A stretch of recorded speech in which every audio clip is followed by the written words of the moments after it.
Safari subuh Wali Kota Palembang terus berlanjut. Kali ini singgah di Mushola At-Taqwa yang berada di Jalan Kartowinangun, Kelurahan Talang Betutu, Kecamatan Sukarame. Usai melaksanakan sholat subuh berjamaah bersama masyarakat, Harnojoyo, Wali Kota Palembang, mengajak seluruh perangkat daerah serta masyarakat untuk senantiasa sebelum memulai aktivitas melaksanakan sholat subuh. Hal ini sejalan dengan kegiatan Pemkot Palembang yang selalu mengajak untuk memakmurkan masjid. Selain beribadah bersama, safari subuh ini juga dimanfaatkan sebagai sarana menyerap aspirasi, mulai dari perbaikan jalan, lampu jalan, peningkatan air bersih, serta fasilitas pelayanan publik lainnya.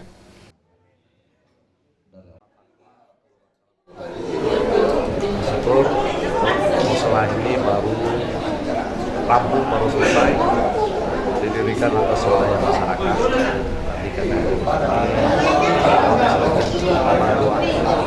konsultannya sebagai anak stimulus untuk penyemangat bagi masyarakat di sini untuk membangun musola ini lebih baik, sehingga tempat ini menjadi tempat silaturahim, tempat kita harus nyaman, harus senang untuk berada di musola ini.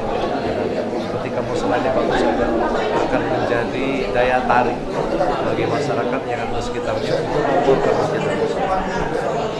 Kami melaksanakan safari subuh ini sudah lumayan lama, kurang lebih 3 tahun.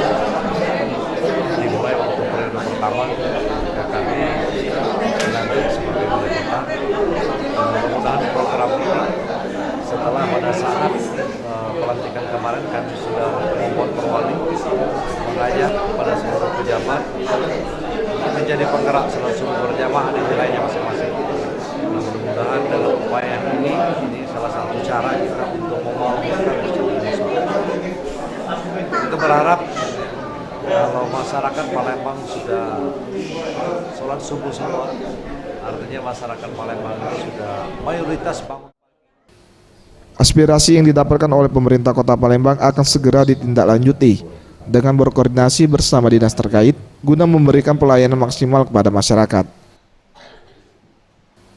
Tim Liputan Sriwijaya TV.